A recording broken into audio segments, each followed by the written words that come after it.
Do you want me to just go check? I'll show you there's nothing out there. It's probably nothing.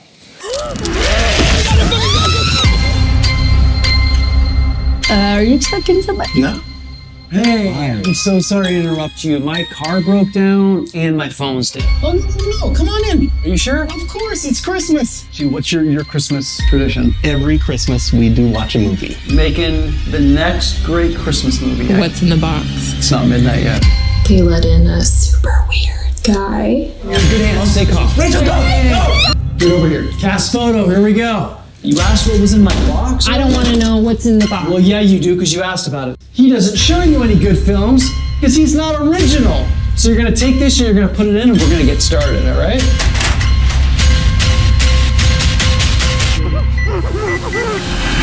We're here with our very own Christmas scarecrow. No one will ship a human being. Luckily, I found this guy, so he's going to deliver me right to the front door. Christmas, you've got to give something back. I am the piper. The piper has to be paid. We were looking forward to Christmas also. Because we're about to do a Christmas seance. This is going to be a good one. Where are we? Ian, you do not want to sit down now. What is that, Harry? Get down.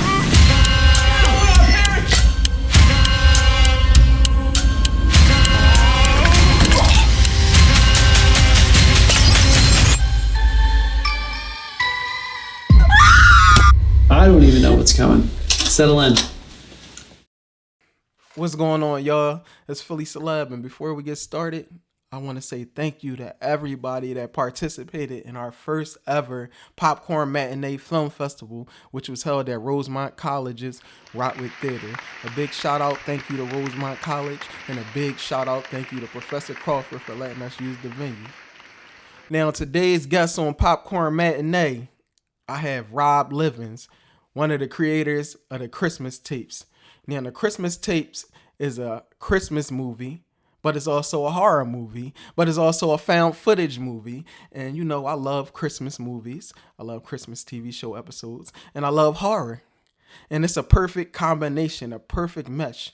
So I had the privilege today to speak with Rob Livens, one of the creators of the Christmas Tapes. It's definitely a dope movie. I definitely recommend that you check it out, whether you watch it on Tubi or any streaming platform. I think it's available on YouTube too, but definitely check out the Christmas Tapes. And this is my interview with Rob Livens, Popcorn Matinee. What you gonna do now? What you gonna do now? You wanna bust a move? Go ahead. Got a point to prove? Go ahead. Got nothing to lose? Go ahead. What you gonna do now? What you gonna do now? You wanna bust a move? Go ahead. Got a point to prove? Go ahead. Got nothing to lose? Go ahead. So Rob, tell me where are you from? Yeah, so I'm from Perth, West Australia. Okay. So basically, yeah, the part of Australia where it's the opposite side of where everyone kind of assumes when you say you're from Australia. So you have the East Coast with Melbourne and Sydney, and I'm a solid 5-6 hour flight on the other side. Oh. So yeah, I've been here 5 years. Been here 5 years now. Okay. What made you start your filmmaking journey? I was just always interested in film. I think, like growing up as a teenager, I was always kind of like, just, I don't know, I played a lot of sports, but I was always more excited about going to the video store, which led to me getting a job in a video store and then working in cinema and going to film school. And I know my mom was a big horror movie fan. My dad was a big comedy fan. So that kind of really shaped what I watched. And yeah, I just kind of started making stuff, and it kind of never really stopped. It's been a whirlwind since I was about 17. So yeah. Okay, so you went to school for filmmaking. What school did you attend? I did. I went to a couple. So I went to it was TAFE at the time, but now it's called the Central Institute of Technology. It's probably the only film school left in Australia that still shoots on film. So you do a lot of analog stuff. So you kind of have to learn from the ground up, which is really cool. Because obviously everything's digital now. For the most part, at least in the indie scene, because film's so expensive. So that was fun. And then I finished off my degree at the West Australian Academy of Performing Arts at the, what was it called? WASA. It's been a while. The WA Screen Academy, which is part of WASA. So that was a really cool place to do my final year and work with a bunch of amazing filmmakers who are out there still doing great things. Okay, that's good. So you said your mom is a big horror movie fan, and your dad was in a comedy. So like, what films inspired you to become a filmmaker? Um, yeah, I mean, it was funny because my dad didn't like horror, so like, and then my mum realized I did, so she started taking me to the movies to see the horror films. So she had someone to go with, which was cool. But I think influential films for me, it's probably a little cliched, but Donnie Darko really kind of opened my eyes, and I think it's more like most people I've talked to who were inspired by that film, which I wouldn't say is a horror film. I mean, it's got horror themes, but just the fact it was made by someone so young and it had such a big kind of message and impact on so many people, and also just seeing it was like the little film that could, like it failed on release and then eventually found its audience and now is that kind of cult hit of today. And then I think what inspired me later on was probably more like the mumblecore movement. So films of the Duplass brothers, Joe Swanberg, Lynn Shelton, which led to myself and my directing partner, Randy, making our own mumblecore film during COVID called The Other Girl, something we'd always kind of like wanted to do. And then we were like, well, how can we kind of use this to make genre films? Because we always knew we wanted to kind of like land in the genre space. And yeah, we just found we kind of dabbled with the found footage area because that kind of worked. And yeah, that's what led to us making Infrared, which then in turn led to us making the Christmas tapes. I didn't watch Infrared yet, but I'm definitely going to check it out. So what made you want to do found footage films, and what made you want to do a found footage anthology? The first part of that question was kind of, well, again, we were still in the middle of COVID, and we were just like, well, we want to make a horror movie, but we're kind of limited to what we can do on set and who we can have on set with all of the COVID restrictions in place. So we were like, well, how can we do it so the cast is the crew? And found footage like lent itself perfectly to that. And it's a genre that I'd been intrigued by it. I'd seen a lot of them, and I genuinely think they can be some of the scarier films because they have that realistic feeling when they're done right. And so I got Randy on board for that, and basically gave him a Rolodex of films to check out, and then we started from there, and it worked out really well. We got access to Greg Sestero through our other producer Travis, and he kind of came in really, really ready to work for that one. So when we finished Infrared, we were just kind of like, well, what's going to happen next? We thought like, that's it. We're done with it. We're done with found footage. That was that. We can now go more back into the traditional style of filmmaking. And Greg sent me a text one day saying he wanted to like kind of play that character again from Infrared, and which, because he had a lot of fun doing it. You haven't seen Infrared yet, but you've seen his character in the Christmas tapes. You kind of get the idea of the vibe. Yes. And so we were like, okay. And then it started, I want to say it was a joke, but I was like, we should do a Christmas movie with this Jeff character, which then led to us being like, well, Christmas horror is kind of a really cool subgenre. It's one of my favorite subgenres. Any holiday themed horror film is cool. And then we were like, well, I wonder if there's not a whole lot of anthology Christmas horrors out there. And I don't think there's any other anthology Christmas horror found footage films out there. So we just started kind of throwing some ideas around. We started reaching out to a couple of other actors. We were able to get Dave Sheridan on board, and we got Vernon Wells, who obviously another Australian, and I mean, working with Bennett from Commando can't beat that.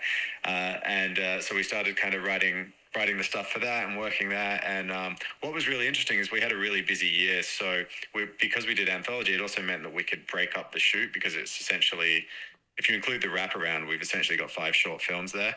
So we're able to kind of, all right, we'll do one a month, and that gives us time to shoot, prepare, edit, and then do the next one. And it gave us a bit more flexibility. It turned out being way more stressful than we expected, but it definitely, it was a lot of fun and really cool to kind of do something different that we hadn't done before, and also kind of break more into the horror comedy space as opposed to the straight horror, which we had been doing. Yes. Yeah. Yep. I noticed that. Yep. So How did you cast for this film? So, like with all of our films, I mean, we've got I'm in Sacramento, and we've got a really good kind of filmmaking friendship group. Randy and I both work at a film school, so we work with other filmmakers there, and we've met other actors through that. So we basically we try to write parts for people that we know, or we try to get people attached prior to writing the parts, so we know what we're working with. And obviously, when you get a letter of intent, it doesn't always follow through. Like we've had like Kane Hodder and Felissa Rose attached to projects that didn't come to fruition. But what is cool is like once you have those faces and those people attached, you can then really like write the part with someone in mind, whether it goes to them or someone else. But yeah, so I mean, with the Christmas tapes, like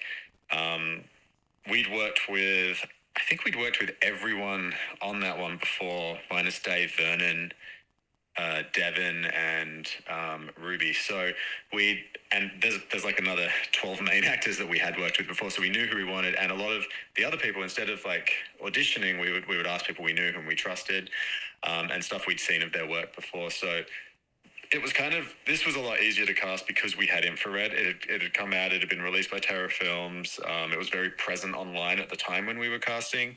There was a lot of stuff out, so we were able to say, hey, look, we've already done this. It gives us some sort of validation and proof that we're going to follow through and finish the film.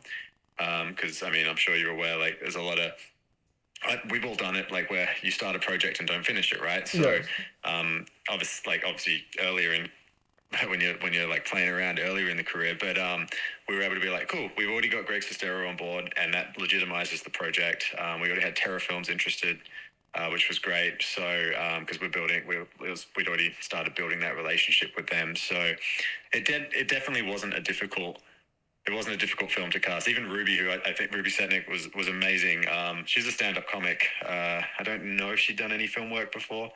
But I'd seen her live. Caleb Lush, who's in it, he's another stand-up comic. He runs the Don't Tell Comedies out here, and he recommended her, and I was like, oh, I remember seeing her. Like, she had a really cool presence, so we were able to kind of like bring her in that way. So there's no real rhyme or reason. I do recommend to like indie filmmakers to same thing, like have the location first, have the actors first if you can, so you can write to the strengths of that. That's something that we always really try to do, because there's nothing, you don't want to write this like amazing haunted house movie and then you're never going to find a house with all the corridors that you imagined, right? No, correct, yeah. Yeah. So out there on the West Coast, I hear that it's different. Like you had to pay for damn near everything. Excuse my language. Like you had to pay for like locations, pay for all of that. It's funny. I'm actually smiling at that question. Sacramento is very different to, say, the Bay Area or Los Angeles, right? It's a much quieter city, and we're only, an hour and a half from San Fran and 6 hours from LA. So here there is a film commission, but for the most part, I mean, anywhere you're going to have to pay for a location if you want a really cool spot inside, right? But filming out on the streets, you can get away with things here. I mean, you've seen Christmas tapes. I think a lot of the locations came from people knowing someone or having someone. I mean, we pay our cast and crew. And yeah, we obviously, we try to keep our funds low. We're self-funding our films. So it's definitely... West Coast, yes, I know exactly what you're saying, but Sacramento is kind of in its own little bubble, a little supportive bubble where people are willing to help, which is really, really nice. There's a really good film community here. Okay.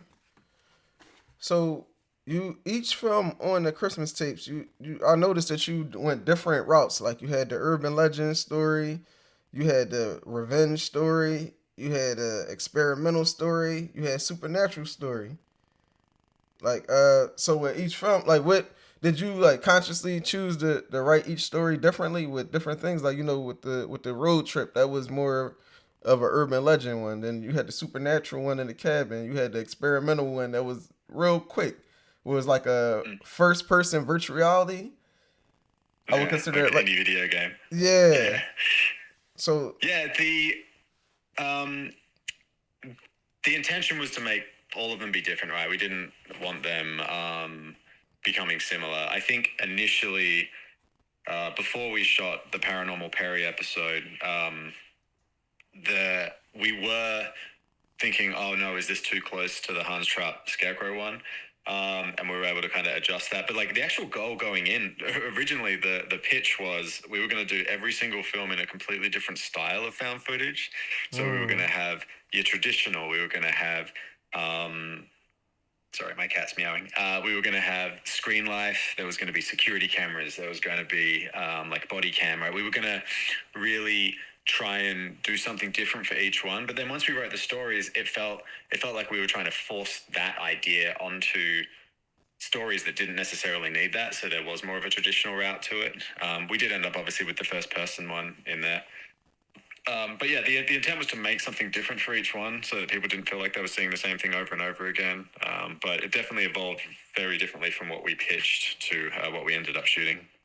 Okay. So with each story, did you have like a script or did you just let them improv and with an outline? Yeah, so we had very, very detailed outlines. I think when you've got actors that you've worked with before, actors that you trust, that you know can do good improvisational work, there's that room for that, and that's what we had on this one. So yeah, we as the sorry, I just need, give me 1 second. Oh, no problem. Yeah, sorry.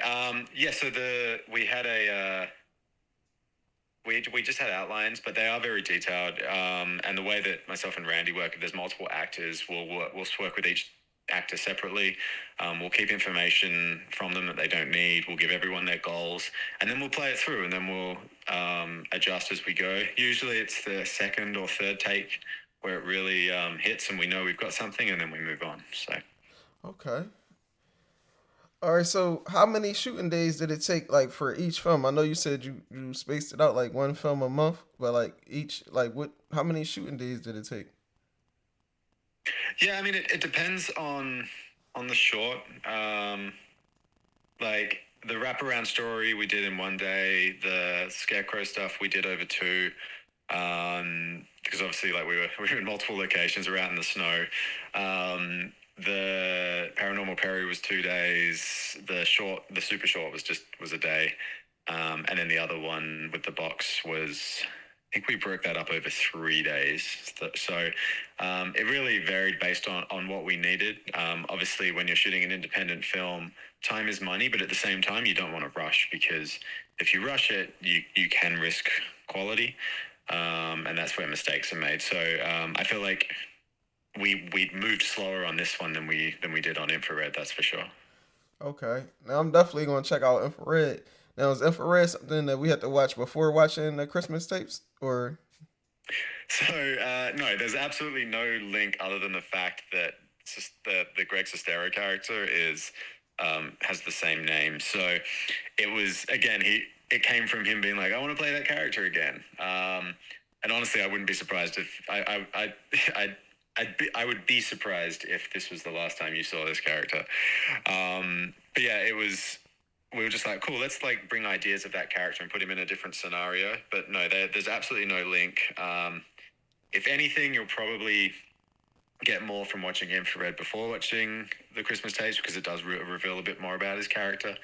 But no, they are standalone films, so which was something we wanted to make sure was important, because you see people really rush to make sequels to their films, and at the time we were shooting this, Infrared hadn't even been released, so we're like, no one's asking for a second one, so let's make sure that we're making these films like separate from each other. And even if we did another film with the Jeff character, we'd probably try and do the same thing again, because you want your content to be as accessible as it can be to everybody. Okay. So while filming the Christmas tapes, what's like the wildest thing that happened? I'm sad it didn't make the cut. I think when we were out in the snow shooting the Hans Trapp one, we had to keep kind of like stopping and standing still and freezing, just as like coyotes. Is it coyotes? Coyotes? I don't know. Everyone says it differently here. Just like waiting for them to kind of go past and not bother us. And there's one shot in the Christmas tapes where Louise and Caleb are at the tent, and in the very far distance, it's subtle, and I feel like most people will miss it on first viewing, and it's intentionally that way. But the scarecrow is in the distance, and there's one moment where we had to just pause, and he just had to stand still as the coyote just kind of like slowly sniffed and walked past him, which I thought was, for me, coming from Australia, that was absolutely wild. I mean, just shooting in the snow was a whole new experience for me. But yeah, for us, I think that was one of the more worrying moments. But nothing really weird happened on this. All of our shoots were very, very specifically planned and organized, so we didn't have a whole lot of surprises, other than your typical losing a location the day before and then stressing out. Having like conflicts with certain cast members' schedules and having to figure that stuff out last minute. But that all kind of comes with the territory. Okay. So you made a found footage film, and you made a regular. Well, is infrared found footage too? Infrared is your traditional Ghost Hunters TV show found footage. Yes. Okay. And this was our kind of like, again, this came from just a conversation which led to that'll be fun to like, all right, that's our next film. Our next movie that we're doing is much more of a traditional slow burn horror. Okay, so what would be the difference between? Well, what are some tips that you can give people that want to make found footage films, and what's the difference in preparing and shooting a found footage film as opposed to a traditional film? I think my biggest tip is be organized. You do see people go out there. Found footage doesn't have a great name always, right? There's a lot of people go, I'm not going to watch found footage. And it's because theoretically, yes, they can be easier to make. But if you go in unprepared, just like any traditional film, if you go in unprepared with a half-baked story and something that you haven't really fully fleshed out, it's not going to turn out the way that you wanted it to. And I think preparation is the key, right? Just really, really, really working on the outline. If your actors aren't good at improv, write them dialogue. If they are good at improv, utilize that. Like really, really utilize it. When casting, we looked into the improv comedy space. Kind of a really cool way to find actors and talent that hasn't been discovered. But yeah, I think the similarity is, definitely be prepared. I'm trying to think what else. Give the characters, make it about the characters, not about the jump scares. The scares will come. You want your audience to care about the characters before you kill them off, right? Inevitably in a found footage, your characters are going to die. That's the format. So like really make people care about who they are. So yeah, it really comes into the writing and the preparation. I mean, Infrared was very much for us a brother-sister drama, and then we figured out how to kind of like tie that into a horror thing. Obviously with Christmas Tapes, we're dealing with 15 to 20 minute storylines, so we're able to kind of get in a bit faster, but we still wanted to make sure that we knew who these characters were and what their motivations were. The only difference between found footage and traditional, I think, is the time on set is like extensively longer when you're shooting a traditional film, because obviously you've got your lighting, you've got one camera rolling, you've got lots and lots of takes. Really, it's you do kind of need to take that time and which I'm not saying you don't have to take time with found footage, but there's a bit more forgiveness there for sure.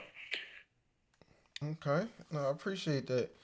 Speaking of, what camera did you use to film this project? Oh God, we use different cameras every films we do. It's a Panasonic GH5. We definitely wanted to. Sorry, I use a bunch of different cameras all the time, so I'm just drawing a blank here. I think it's the HV X200. Okay. It was basically it's a 4K camcorder that has like a certain cine look to it. We knew we wanted to use. We knew we wanted a camcorder. I wanted access to a servo zoom. I wanted to be able to punch in, because I shot the film, so I wanted to make sure that I was able to control the zooms when I needed them. In frantic scene situations where we didn't have a lot of time, I wanted to have the option of going to autofocus. Obviously, for most cinematographers, autofocus is kind of like the devil's word, but in these situations, it can be very, very good. Obviously, if you're in a low light situation, you need to run it as manual as you can, and I ran it manual when I could. But like a camcorder again is more forgiving, and you're not going for a cinematic look. If you're trying to shoot a shallow depth of field, as you mentioned GH5, right? So if you're trying to shoot a shallow depth of field on one of those or on anything, every little bit of movement, you're going to lose your focus. It's going to lose that natural look to it. You kind of do want that home movie feel. So yeah, it was basically, it was a large Panasonic 4K camcorder. The way they get numbered, they become really hard to remember. But yeah, that was what we shot on. Okay. Now, in case I get asked that again, I'm gonna have to definitely write that down for future interviews. For sure. I was gonna ask you, what was your favorite story from the Christmas tapes? Oh, I don't know, like, so I'm sorry, not to cut you off. I'm gonna edit all of this and make everything sound right before I put it out and everything. I don't know. I didn't know if you really wanted like to expose too much about the film or you wanted to leave everything surprised. But I don't know. This is just for me. But if not, you can still tell me, but I'll take it out. Yeah. I don't know if it's fair to some of the people in the scenes I don't talk about.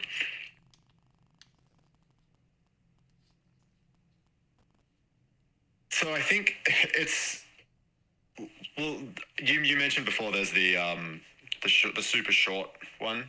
So we'll push that aside because that's there for a reason, which makes sense when you watch the film. I really like elements of all of them. I think as far as if you're looking for a traditional straight horror, I think the Scarecrow one, I think that is like that is your traditional found footage. I think it hits the ground running and it ends hard, and I think it really, really works. My favorite moment in the entire film is a claustrophobic scene where a guy's in the back of a truck stuck in a box, doesn't know where he's going. I feel like the emotion just from his performance, the way everything kind of came together for that, to me, that's like the most terrifying part because it feels real.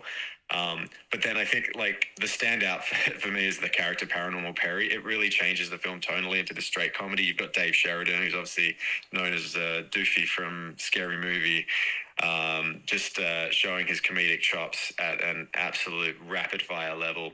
And so, yeah, every single one has something different to add. And that's, you mentioned it earlier, like we try to do different things. So I don't know if I have a favorite. It would really have to depend on the mood that I'm in. Like I read a review the other day that referred to the second part as torture porn. I mean, I wouldn't go that far. No, I wouldn't go that far. But no, but I can also see what they're saying as far as if you're trying to categorize it. So yeah, first one is your traditional urban legendy type found footage. But yeah, it definitely ends with a comedic bang, I think. Okay, yeah, that's my favorite story. The one in the box. That's my favorite. That's my favorite one. That was my favorite one, and exactly the one with Paranormal Perry. I enjoyed that one as well too. I enjoy all of them, but just in the order, the one with the box is my top one. My top. I love that one. Well, thank you. I'm glad you enjoyed that one. And we had a lot of fun with Vernon playing a maniacal Santa. Yeah, that was a revenge story, right? Or no? Yeah. Okay, yeah. I'll just make. Yeah, I guess you could say revenge horror. That probably fits into that nicely. Whether you're a writer, a director, a producer, you looking to promote your film, you looking to advertise on one of these podcasts or sponsor a podcast episode, you can reach out to me at info@microwavemedia.com. Now, Terra Films, is that your company or is that? No, they're a indie horror distributor. They're really, really amazing to work with. As I said, like we worked with them last time, we're back with them again. Check out what they're doing. They've got constant releases. Their like YouTube channel is phenomenal. The amount of like free ad-based horror that you can watch is just really, really good, and they're doing great things for young filmmakers. So we're very grateful for their support, and I will champion them any chance I get. Okay, all right. I'm definitely going to tune into the terror films. I never heard of them. That's what I was saying. But all right. Yes, I mean, you watched your found footage. They put out the Hell House trilogy. If you haven't seen that, I highly recommend it. Also, same with like Taking of Deborah Logan and Be My Cat. So they've got a good little found footage record there as well. So yeah, check out their films. They got some really, really good stuff. Okay. Oh, for sure. I will. I definitely will. I heard of the Taking of Deborah Logan. I didn't know that was that's a found footage film. Yeah, it's amazing. That's like the perfect example of doing something different, and like it deals with dementia, and finds the like horror story within that. It's a very harrowing film, and one of the best found footages for me, for sure. Okay. I'm definitely going to tap into it. Well, matter of fact, let's get into that. What are your top found footage films? Ooh, okay. Number one, Lake Mungo. Always, I mean, if we're gonna call it a found footage, it's portrayed as a faux doc, but that's kind of it's in that area. The original Paranormal Activity, you mentioned only like in the first two. I think the third one's really good as well. Okay. There's something about that fan. There's a oscillating fan shot in it, which is probably my favorite shot in any found footage. It was a very creative way of capturing two rooms. Hell House, definitely. Hell House LLC. I think that's on most horror filmmakers' kind of list. There's a new one that just came out called the Andy Baker tape, which I would recommend checking out. That's I think that's on Tubi at the moment. That's a little different. And then obviously Creep is great, but there's probably some bias there towards Mark Duplass. Oh yeah. Okay. I believe I did watch Creep before. That's where somebody paid somebody to come film them with a camera. I think it's awesome. It's only two people in the film, right? Yeah. Oh yeah. It was, yeah. and so that one's on Netflix, and there was a second one as well that was really good. Okay, I'm about to check out part two. Okay, I enjoyed part one. All right, that's good. Mm-hmm. It seemed all right. It seemed like found footage is your thing for real. Like it's really all right. I like that. I think I've just lived it for the past like 18 months from when we started Infrared to now. I mean, ask me any genre, I'm probably going to have a list of inspiration. But no, for the found footage, I think Lake Mungo is probably that's one of my top 3 horror films of all time. But the just the level of like brooding dread in that film is like feels like unmatched to anything else, I think. Okay, so what makes a found footage film stand out to you? Just the brood, like you said, the brood and dread, or following the rules, so no music, but mainly just realistic characters to the point where you forget that it's not real. I think that's the whole point of the genre. I mean, that's why Blair Witch landed so heavily with everybody. Like people felt like they were just watching footage of real people. So obviously films need to have believable acting, but yeah, really, really like that sense that something could happen at any point to kind of keep you on the edge of your seat. And I think Lake Mungo is great because they took the grief horror approach, and it's really dealing with a family coming to terms with the death in the family and then finding the horror in that. So and also adding a cool little mystery in there as well. So yeah, really, again, it comes down to development of characters. Okay, and you mentioned the rules, no music. So what are some no music? So what are some other rules for found footage? No music, no cutting between cameras. You can jump cut between the one camera. I mean, different people will give you different lists. What is it? They're the main two for me. Is when you see like.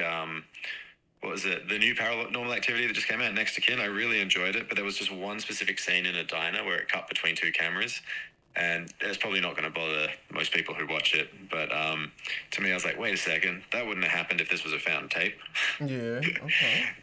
so yeah, we tried really hard to follow that, and then just not going crazy with glitches as well. we've got a few in there where we feel they're necessary. But obviously some films can go real overboard with it. Sometimes it works. If you haven't seen Evidence, that's a good one worth checking out. That's like excess substance, style over substance, but it works really, really well. So there are ones that break the rules like that, and that also has some music in it. So again, I think just in general, it comes down to, is the film good or not? Okay. And good is obviously subjective, so it's what you enjoy, what your personal taste is. I've definitely spoken to people who said they like hearing the music because it helps them feel like that tone. Because it is, music can really change the tone of a scene. But as far as like, if it's meant to be a tape that was found, there wouldn't be a score on it. Exactly. Yep. And you also mentioned earlier that that every character must die. Is that a definite rule? It's not a definite rule, but usually, I mean, if you look at the traditional ones, you see that the camera gets dropped at the end by the last remaining person. Okay. So that was just more a general thing about, because so many people do die or don't make it to the end of a found footage film. It's really important to kind of make sure that the audience cares about them, because otherwise it's like good riddance, and that doesn't. I don't know. I'm so sorry, my cat's being so loud. I just think I think it's important for us to care about the characters. Okay.